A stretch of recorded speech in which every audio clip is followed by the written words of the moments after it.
Hello guys, स्वागत है आप सभी का आपके अपने YouTube channel as smart classes में। आज हम संस्कृत शिक्षण शास्त्र का पार्ट 2 देखेंगे, जो सीटेट की दृष्टि से मोस्ट इम्पॉर्टेंट टॉपिक है। वीडियो पसंद आए तो वीडियो को लाइक करें और ज़्यादा से ज़्यादा शेयर करें। जिसने भी चैनल को सब्सक्राइब ना किया हो कर लीजिए और साथ ही बेल आइकन भी प्रेस कर लीजिए, ताकि नेक्स्ट वीडियो की अपडेट आपको टाइम पर मिलती रहे। वीडियो को लास्ट तक ज़रूर देखिएगा, जिससे जो संस्कृत में 15 नंबर का शिक्षण शास्त्र आता है वो नंबर आपके पक्के हो सकें। स्टार्ट करते हैं हम आज का टॉपिक। आज हम स्टार्ट करेंगे गद्य शिक्षण से। कल हमने कुछ विधियां पढ़ी थी। फर्स्ट पार्ट में हमने कुछ विधियां पढ़ी थी। सेकंड पार्ट में हम स्टार्ट करेंगे गद्य शिक्षण से। सबसे पहला पॉइंट है, गद्य का सर्वप्रथम वर्णन यजुर्वेद में मिलता है। कहाँ मिलता है गद्य का सबसे सर्वप्रथम वर्णन? यजुर्वेद में। इसी को संस्कृत में कहते हैं गद्यात्मको यजुः, मतलब गद्य का वर्णन सबसे पहले यजुर्वेद में मिलता है।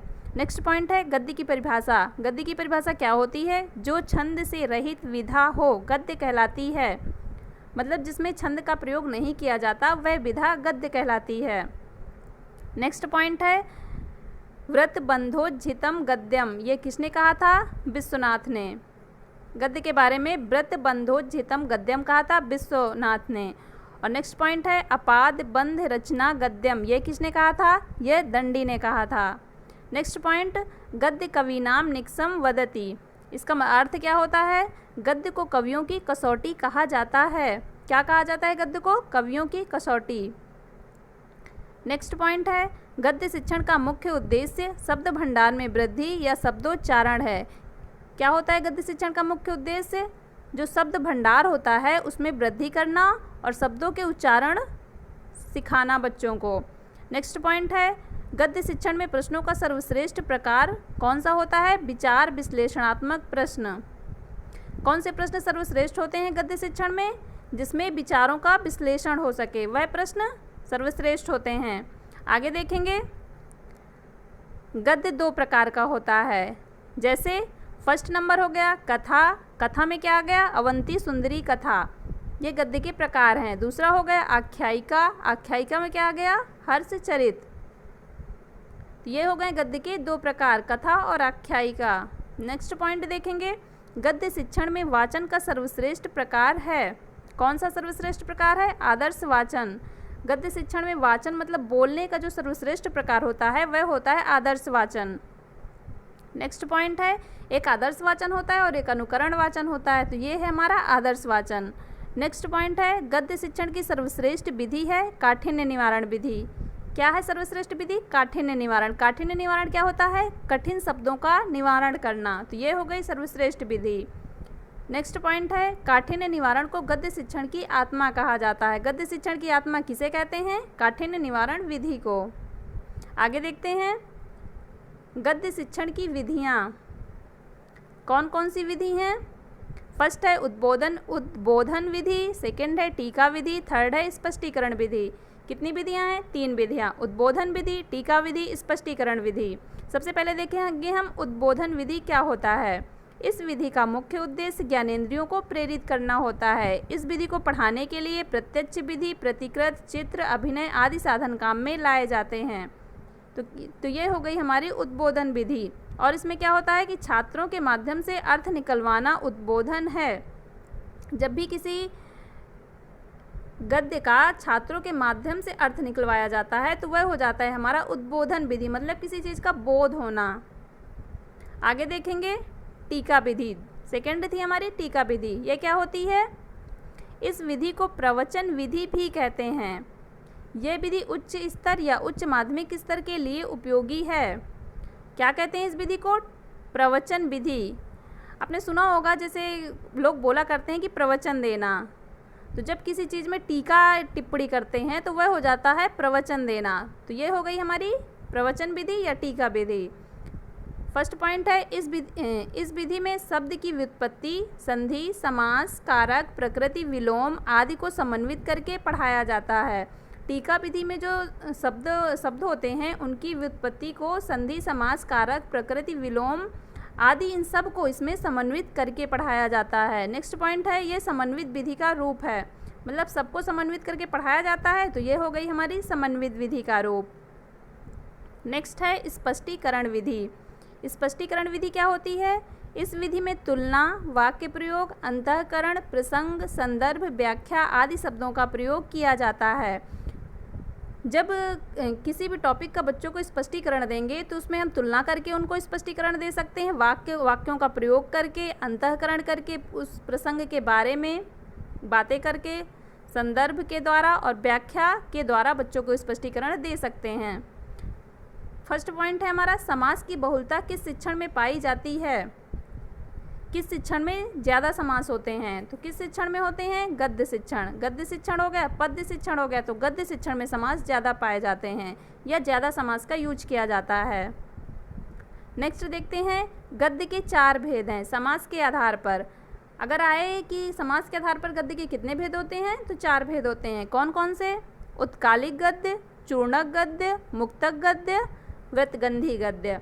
अब देखेंगे उत्कालिक गद्य क्या होता है। सर्वाधिक समास पाए जाते हैं, जिसमें सर्वाधिक समास पाए जाते हैं वह हो गया हमारा उत्कालिक गद्य।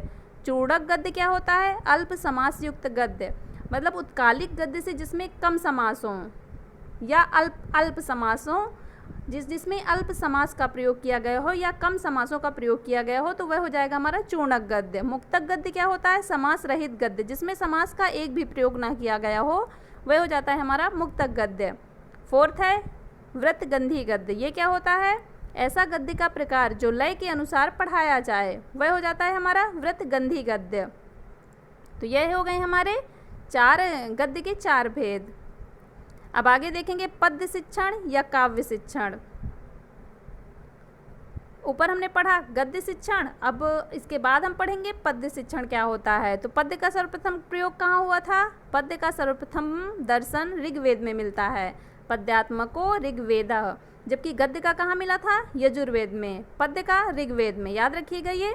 नेक्स्ट पॉइंट है पद्य की परिभाषा। पद्य क्या है? जो छंद युक्त विधा हो पद्य कहलाती है, जबकि जो गद्य हमने पढ़ा था वह क्या था? छंद रहित विधा, मतलब जिसमें छंदों का प्रयोग ना हो वह गद्य हो गया, और जिसमें छंदों का प्रयोग किया जाए वह हमारा हो गया पद्य। आगे देखते हैं वाक्य रसात्मकम काव्यम। पद्य को विश्वनाथ आनंद ने क्या कहा था कि वाक्य रसात्मकम काव्यम। नेक्स्ट है सर्वप्रथम संपूर्ण गद्य से युक्त वेद कौन सा है? सामवेद। क्या कह रहे हैं यहाँ पे कि जो संपूर्ण पद्य से युक्त वेद है, जो जिस वेद में पूरा पद्य ही पद्य है, तो वह हो जाएगा हमारा सामवेद। नेक्स्ट है मंत्रों का वेद किसे कहते हैं? ऋग्वेद को। मंत्रों का वेद किसे कहते हैं? ऋग्वेद को। नेक्स्ट है संगीत का वेद। संगीत का वेद हमारा सामवेद ही होगा। जादू टोने का वेद, जादू टोने का वेद हमारा अथर्ववेद है। गद्य व पद्य में मिश्रित वेद यजुर्वेद है। यजुर्वेद में गद्य और पद्य दोनों में मिश्रित रचनाएं लिखी गई हैं। तो यहाँ पे ये हमारे वेद क्लियर हुए। एक बार और देख लेते हैं इनको। संपूर्ण रूप से जो पद्य में है वह हो गया हमारा सामवेद। मंत्रों का वेद हो गया ऋग्वेद, संगीत का वेद हो गया सामवेद, जादू टोने का वेद अथर्ववेद, गद्य व पद्य में मिश्रित वेद यजुर्वेद। इसके बाद नेक्स्ट पॉइंट देखेंगे, काव्य में शिक्षण का मुख्य उद्देश्य क्या होता है? काव्य या गद्य में शिक्षण का मुख्य उद्देश्य क्या होता है? रसों की अनुभूति या रसानुभूति, काव्य का रसास्वादन, सौंदर्यानुभूति, भावों की अनुभूति, चतुर्वर्ग फल प्राप्ति का उद्देश्य। ये हो गया हमारा मुख्य उद्देश्य काव्य शिक्षण का, या इसी को कह सकते हैं पद्य शिक्षण का। आगे देखते हैं काव्य 2 प्रकार का होता है। कौन कौन से प्रकार होते हैं काव्य के? दृश्य काव्य एक होता है और एक श्रव्य काव्य होता है। अब इसे इस डायग्राम के से समझेंगे। ये हो गया हमारा काव्य। इसके कितने प्रकार होते हैं? 2 प्रकार होते हैं। एक हो गया हमारा दृश्य काव्य और दूसरा श्रव्य काव्य। अब दृश्य काव्य के भेद देखेंगे तो हो गया रूपक और उपरूपक। श्रव्य काव्य देखेंगे तो हो गया गद्य, पद्य, चंपू। गद्य में क्या हो गया हमारा? कथा, आख्यायिका, ऊपर बता चुके हैं हम आपको। पद्य में हो जाएगा हमारा महाकाव्य, खंड काव्य, मुक्तक काव्य। चंपू में हो जाएगा चंपू, नल चंपू। ये हो गया हमारा काव्य। काव्य के अलग अलग प्रकार, दृश्य काव्य, श्रव्य काव्य, फिर उनके भेद, ये यहाँ पे सब क्लियर हो गया। आगे देखेंगे पद्य शिक्षण का सर्वश्रेष्ठ वाचन कौन सा होता है? सस्वर वाचन। जबकि जो गद्य शिक्षण का सर्वश्रेष्ठ वाचन था वह था आदर्श वाचन। इसमें किया जाता है सस्वर वाचन, मतलब स्वरों के साथ वाचन किया जाता है। नेक्स्ट पॉइंट है पद्य शिक्षण में सर्वश्रेष्ठ प्रश्नों का प्रकार कौन सा होता है? तो इसमें सर्वश्रेष्ठ जो प्रश्नों का प्रकार होता है वह भावबोध या भावों का विश्लेषण, मतलब भावों को समझना या भावों का विश्लेषण करने वाले प्रश्न सर्वश्रेष्ठ प्रश्न होते हैं। नेक्स्ट पॉइंट है पद्य शिक्षण की सर्वश्रेष्ठ विधि कौन सी है? दंडान्वय विधि है, खंडान्वय विधि है, काठिन्य निवारण विधि है। आगे हम आपको बताएंगे कि दंडान्वय विधि खंडान्वय विधि होती क्या है। आगे देखेंगे पद्य शिक्षण की विधियाँ। पहली विधि है हमारी गीत विधि, भाषानुवाद विधि, व्याख्या विधि, भाष्य विधि, तुलना विधि, समीक्षा विधि, दंडान्वय विधि, खंडान्वय विधि। यहीं पे हम आपको बताएंगे कि दंडान्वय क्या होता है और खंडान्वय क्या होता है। आगे इनके बारे में देखेंगे डिटेल से। सबसे पहली हो गई हमारी गीत विधि, प्राथमिक स्तर के लिए श्रेष्ठ है। इसमें पद्यांश को लयबद्ध या संगीत के माध्यम से पढ़ाया जाता है, मतलब जो पद्यांश होते हैं उनको गीत के रूप में मतलब गा गा कर बच्चों को पढ़ाया जाता है। यह प्राथमिक स्तर पे ज़्यादा तक होता है, क्योंकि छोटे छोटे बच्चे जो हैं उन्हें अगर गा कर पढ़ाया जाएगा तो ज़्यादा अच्छे से समझेंगे। नेक्स्ट है हमारी भाषानुवाद विधि। इसी को ये भी कहते हैं कि अर्थ बोधन विधि। जब किसी भाषा का अनुवाद करके बच्चों को बताएंगे तो वह क्या होगा, उस भाषा का अर्थ बोधन करवाएंगे बच्चों को, तो इसीलिए इसे कह देते हैं अर्थ बोधन विधि। पॉइंट है इस विधि के द्वारा पद्यांश के शब्दों का अर्थ किया जाता है। क्या किया जाता है? जो शब्द होते हैं उनका अर्थ बच्चों को बताया जाता है। नेक्स्ट है हमारा व्याख्या विधि। व्याख्या विधि का प्रयोग काहे के लिए किया जाता है? शंका समाधान के लिए काम में लाई जाती है। जैसे कोई विषय वस्तु बच्चों को पढ़ाई जा रही है, उसमें कोई ऐसा वर्ड आ गया या कोई ऐसी लाइन आ गई जो बच्चों के समझ में नहीं आ रही है, या उनको कोई उसके प्रति शंका है, तो व्याख्या के द्वारा उनकी शंका का समाधान इससे किया जाता है व्याख्या विधि से। फर्स्ट पॉइंट है इस विधि में एक एक शब्द की व्याख्या की जाती है, बाद में श्लोक का अर्थ करवाया जाता है।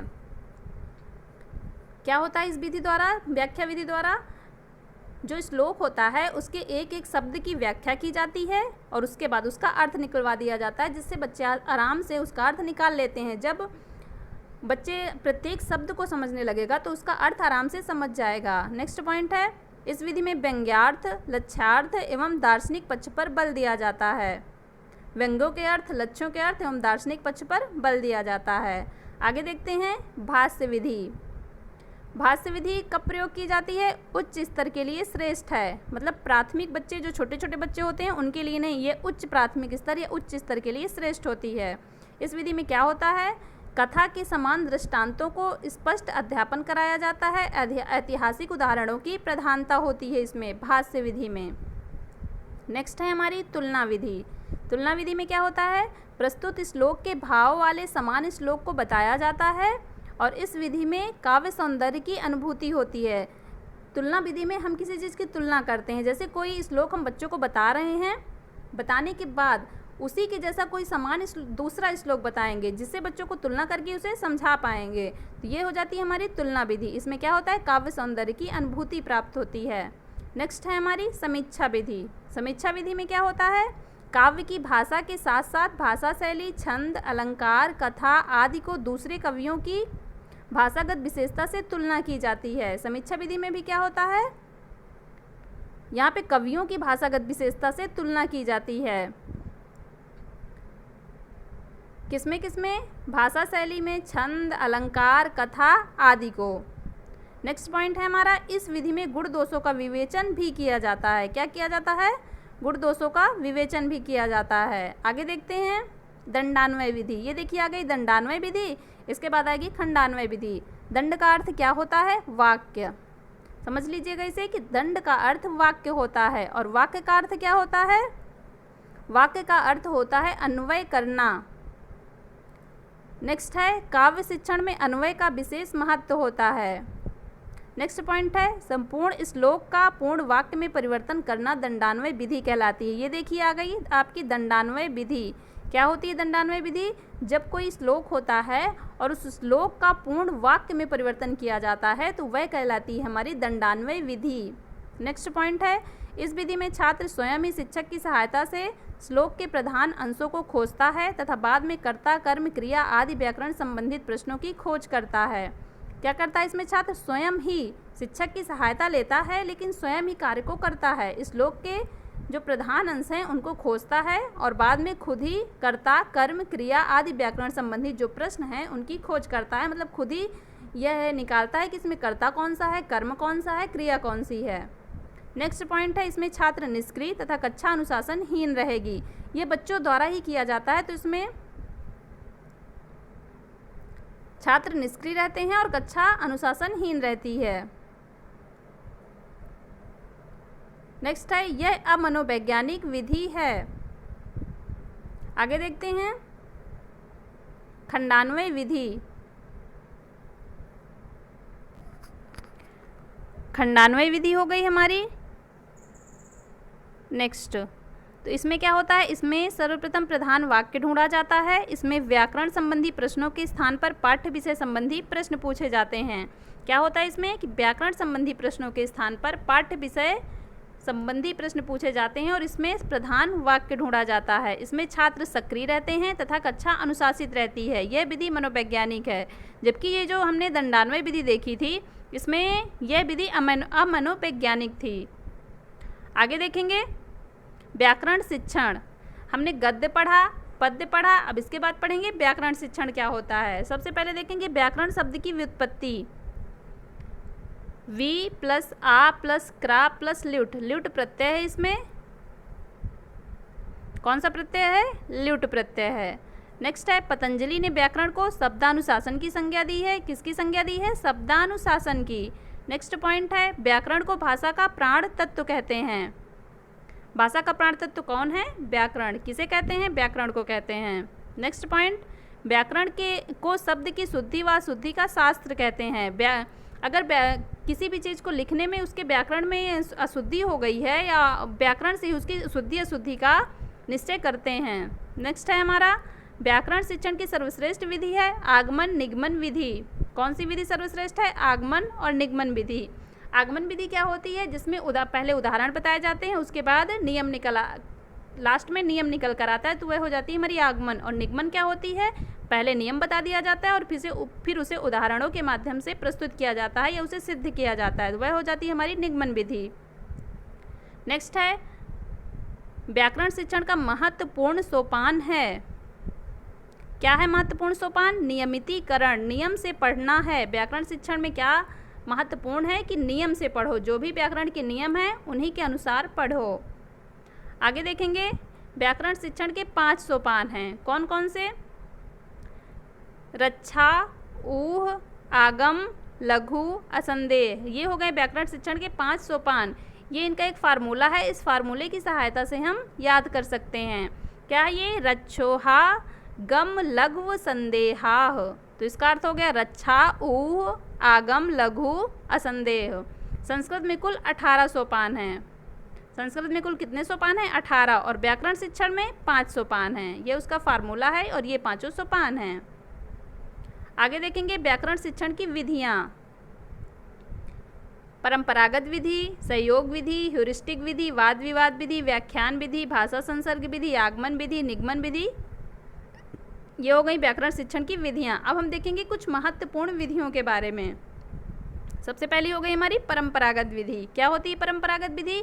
इस विधि के अंतर्गत गुरुकुल पद्धति द्वारा व्याकरण शिक्षण का अध्ययन करवाया जाता था। पहले गुरुकुल में पढ़ाई की जाती थी, तो क्या था इस विधि में? गुरुकुल पद्धति द्वारा व्याकरण शिक्षण का अध्ययन करवाया जाता था। इसका फर्स्ट पॉइंट है, इस विधि में पतंजलि के आगमन निगमन विधि के आधार पर अध्ययन करवाया जाता था। आगमन निगमन हम बता चुके हैं। आगमन है उदाहरण से नियम की ओर और निगमन है नियम से उदाहरण की ओर। आगे देखेंगे, इस विधि में अष्टाध्यायी के सूत्रों को कंठस्थीकरण करवाया जाता था। और क्या किया जाता था? इस विधि में कंठस्थीकरण पर बल दिया जाता था, ना कि अर्थ बोधन पर। ये देखिए इसकी कमी थी कि इसमें बच्चों को अर्थ का बोध नहीं करवाया जाता था, जबकि कंठस्थीकरण पर बल दिया जाता था। आगे है, पतंजलि ने प्रकृति प्रत्यय पर बल दिया। पतंजलि जो थे उन्होंने प्रकृति प्रत्यय पर बल दिया था। आगे देखेंगे आगमन विधि। आगमन विधि के प्रवर्तक पतंजलि। यहाँ पे देखिए आगमन विधि के प्रवर्तक जो संस्कृत में हैं वह पतंजलि हैं। इसे क्या कहते हैं? ये व्यक्तिगत अन्वेषण विधि है। कैसी विधि है? व्यक्तिगत अन्वेषण विधि है। नेक्स्ट है, इसके 4 सोपान हैं। और आगमन विधि क्या होता है? उदाहरणों से नियम की ओर। अभी बताया हमने आपको कि आगमन विधि जो होती है वह उदाहरण से नियम की ओर।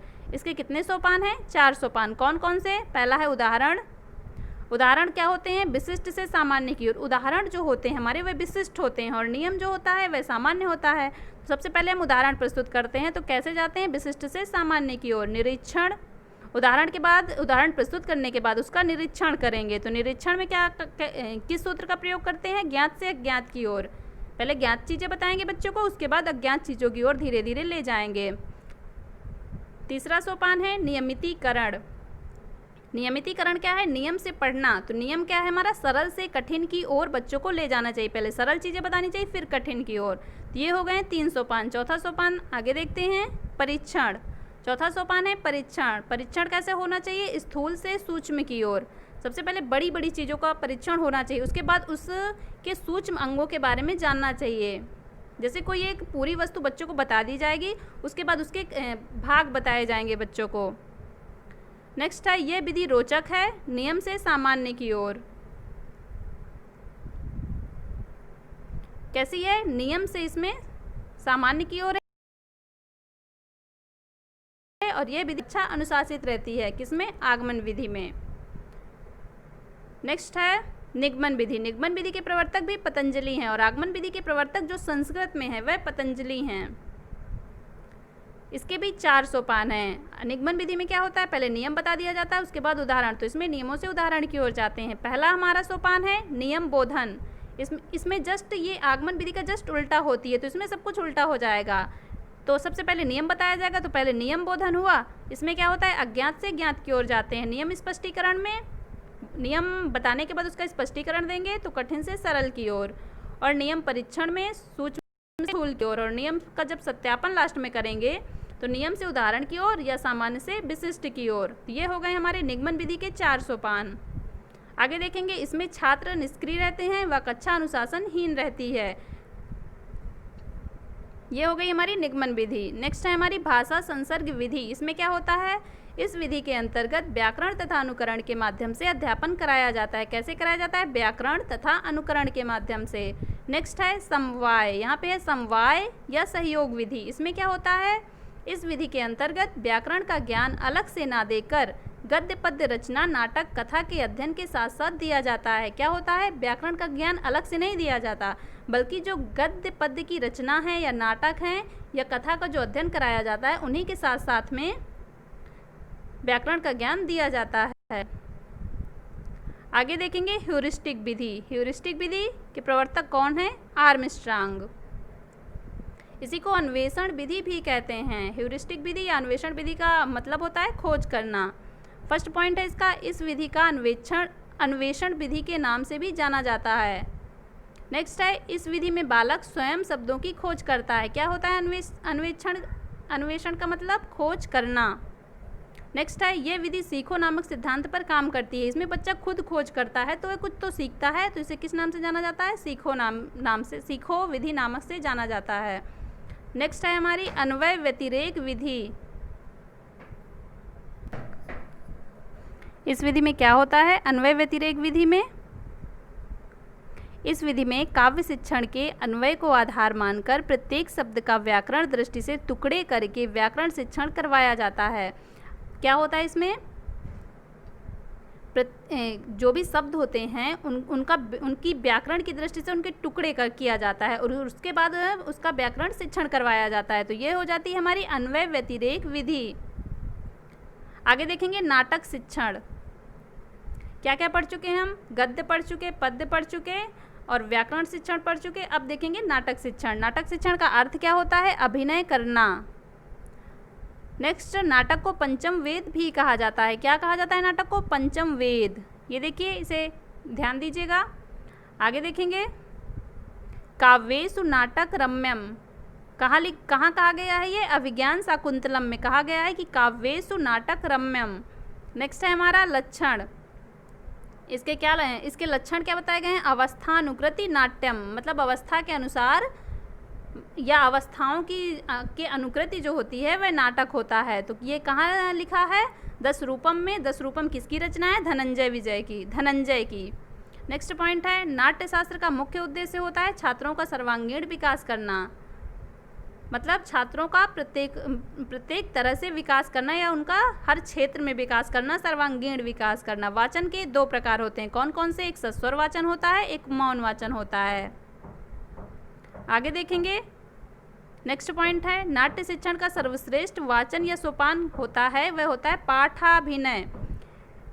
नाटक शिक्षण का जो सर्वश्रेष्ठ सोपान होता है पाठाभिनय, मतलब किसी भी पाठ को अगर अभिनय के द्वारा बच्चों को समझाया जाएगा तो उससे बच्चों को ज़्यादा अच्छे से समझ में आएगा। जैसे कोई नाटक है, कोई नाटक का चैप्टर है, तो उसमें जो अलग अलग किरदार होते हैं वो बच्चों को अलग अलग बांट दीजिए और उनसे अभिनय करवाइए, तो ये हो जाएगी इसकी सर्वश्रेष्ठ विधि पाठाभिनय, पाठ का अभिनय करवाना। नेक्स्ट पॉइंट है, नाट्य शिक्षण का सर्वश्रेष्ठ प्रश्नों का प्रकार कैसा होता है? चरित्र संबंधी प्रश्न, जो चारित्रिक विकास करें वह सर्वश्रेष्ठ प्रश्नों का प्रकार है। नाट्य शिक्षण की आत्मा कहते हैं अभिनय को। किसे कहते हैं नाट्य शिक्षण की आत्मा? अभिनय को। नेक्स्ट है, सर्वश्रेष्ठ अभिनय कौन सा होता है? सात्विक अभिनय। आगे हम आपको सात्विक अभिनय बताएंगे क्या होता है। नेक्स्ट है, नाटक के 3 प्रकार हैं या उद्देश्य नाटक शिक्षण के। इसी को नाटक शिक्षण के उद्देश्य कह सकते हैं या इसी को नाटक शिक्षण के प्रकार कह सकते हैं। तो सबसे पहला है हमारा हितोपदेश जन्म। हितोपदेश जन्म में क्या होता है? व्यक्ति और समाज कल्याण के लिए उपदेश देना। दूसरा है विश्रांति जन्म, इसमें क्या होता है? समाज में व्यक्ति को शांति प्रदान करना। नेक्स्ट है विनोद जन्म, समाज में व्यक्ति को मनोरंजन करना। तो ये 3 हो गए हमारे नाटक शिक्षण के उद्देश्य, हितोपदेश जन्म, विश्रांति जन्म, विनोद जन्म। हितोपदेश जन्म में समाज कल्याण के लिए उपदेश देना, विश्रांति जन्म में शांति प्रदान करना, विनोद जन्म में, विनोद से आप लोग सोच सकते हैं कि मनोरंजन करना। आगे देखेंगे, नाट्य शिक्षण की विधियाँ कौन कौन सी विधियाँ होती हैं? 4 विधियाँ हैं। आदर्श नाट्य विधि, रंगमंच विधि, कक्षा अभिनय विधि, व्याख्या विधि। सबसे पहले देखेंगे हम आदर्श नाट्य विधि। ये विधि मनोवैज्ञानिक विधि है। इस विधि में शिक्षक की महत्वपूर्ण भूमिका होती है। इस विधि में शिक्षक द्वारा वाचिक अभिनय का प्रयोग किया जाता है। वाचिक अभिनय क्या होता है? बोलकर किया जाने वाला अभिनय वाचिक अभिनय होता है। आगे देखेंगे, दूसरी हमारी है रंगमंच विधि। यह भी मनोवैज्ञानिक विधि है और इसमें क्या होता है? नाट्य शिक्षण की यह सर्वश्रेष्ठ विधि है, परंतु अधिक खर्चीली होने के कारण वर्तमान में अनुपयुक्त है। मतलब इसे सर्वश्रेष्ठ विधि तो माना जाता है, लेकिन ये अधिक खर्चीली होने के कारण वर्तमान में प्रयोग नहीं की जाती और अनुपयुक्त है। तो मतलब इसका ये जो सर्वश्रेष्ठ वाला टैग है ये हट जाएगा, है तो लेकिन अधिक अनुपयुक्त है। नेक्स्ट है हमारी कक्षा अभिनय विधि। इस विधि में छात्रों के द्वारा पूर्ण हाव भाव के साथ वाचिक अभिनय किया जाता है। वाचिक अभिनय अभी हमने आपको बताया कि बोलकर किया जाने वाला अभिनय। नेक्स्ट है, ये कक्षा शिक्षण के प्राथमिक स्तर के लिए सर्वश्रेष्ठ विधि है। कक्षा में जो बच्चों से अभिनय करवाया जाता है वह प्राथमिक स्तर के लिए सर्वश्रेष्ठ विधि होती है, उससे बच्चों को आनंद आता है। नेक्स्ट है, नाटक शिक्षण की सर्वश्रेष्ठ विधि है वर्तमान में। ये देखिए, अभी हमने पीछे ये रंगमंच विधि में पढ़ा था कि सर्वश्रेष्ठ विधि है, लेकिन ये क्या है? अनुपयुक्त है। तो अब वर्तमान में कौन सी सर्वश्रेष्ठ विधि है? कक्षा अभिनय विधि। कक्षा में जब बच्चों के द्वारा अभिनय करवाया जाता है तो वह चीज़ उन्हें अच्छे से समझ में आती है, कोई भी विषय वस्तु पर, तो उनको उसमें रुचि उत्पन्न होती है और वे अच्छे से सीख सकते हैं। तो ये हमारी हो जाएगी सर्वश्रेष्ठ विधि वर्तमान में, कक्षा अभिनय विधि। नेक्स्ट है व्याख्या विधि। व्याख्या विधि क्या होता है? इसमें शिक्षक द्वारा नाटक की कथा वस्तु, पात्र, कथन, भाषा शैली आदि की व्याख्या की जाती है। व्याख्या क्यों की जाती है? शंका समाधान हेतु, बच्चों की संख्या समाधान के लिए व्याख्या की जाती है। यह कक्षा शिक्षण के उच्च स्तर के लिए श्रेष्ठ विधि है। छोटे छोटे जो प्राथमिक स्तर के बच्चे होते हैं व्याख्या उनके समझ में तो आएगी नहीं, तो ये हो गई हमारी उच्च स्तर के लिए। नाटक अभिनय के 4 प्रकार होते हैं, कौन कौन से? वाचिक अभिनय, आंगिक अभिनय, आहार्य अभिनय, सात्विक अभिनय। सात्विक अभिनय अभी पीछे बताया था कि हम आपको आगे बताएंगे। ये देखिए आ गया सात्विक अभिनय। सबसे पहले देखेंगे वाचिक अभिनय क्या होता है। मौखिक अभिनय होता है, अर्थात उतार चढ़ाव। वाचिक मतलब बोल कर किया जाने वाला, या मौखिक अभिनय किसी चीज़ का उतार चढ़ाव, जैसे कोई गाना गाओ तो उसमें कभी उतार चढ़ाव भी करना पड़ता है, तो ये हो जाएगा हमारा वाचिक अभिनय। आंगिक अभिनय क्या होता है? अंग संचालन पूर्वक, इसी को कायिक अभिनय भी कहते हैं। तो आंगिक अभिनय हो गया हमारा जो अंगों के द्वारा जो अभिनय किया जाता है या शरीर के अंगों द्वारा, वह हो जाता है हमारा कायिक अभिनय। थर्ड है आहार्य अभिनय। इसमें क्या होता है, वेशभूषा के साथ अभिनय करना, मतलब तरह तरह की वेशभूषा पहनकर जो अभिनय किया जाता है वह हो गया आहार्य अभिनय। आंगिक अभिनय को ही कायिक अभिनय कहते हैं। और लास्ट है सात्विक अभिनय। इसमें क्या होता है कि पात्रों की वेशभूषा के साथ साथ उनके गुण दोषों का निरूपण करना। जब हम किसी भी पात्र का अभिनय कर रहे हैं तो उसमें उसकी तरह की वेशभूषा तो पहनना और उसके साथ साथ ही उसके जो गुण दोष हैं उन सभी का निरूपण अपने आप में करना। तो ये हो जाएगा हमारा सात्विक अभिनय। वीडियो आज का ख़त्म होता है। वीडियो पसंद आया हो तो वीडियो को लाइक कर दें और ज़्यादा से ज़्यादा शेयर कर दें। जिसने भी चैनल को सब्सक्राइब ना किया हो कर लीजिए और साथ ही बेल आइकन भी प्रेस कर लीजिए ताकि नेक्स्ट वीडियो की अपडेट आपको टाइम पर मिलती रहे। नेक्स्ट वीडियो पे हम भाषा कौशल के साथ मिलेंगे। उसमें हम देखेंगे कि भाषा कौशल क्या होते हैं, कितने प्रकार के होते हैं, उसमें क्या क्या होता है, वो सब हम देखेंगे। तो मिलते हैं नेक्स्ट वीडियो पे। Thank you so much guys.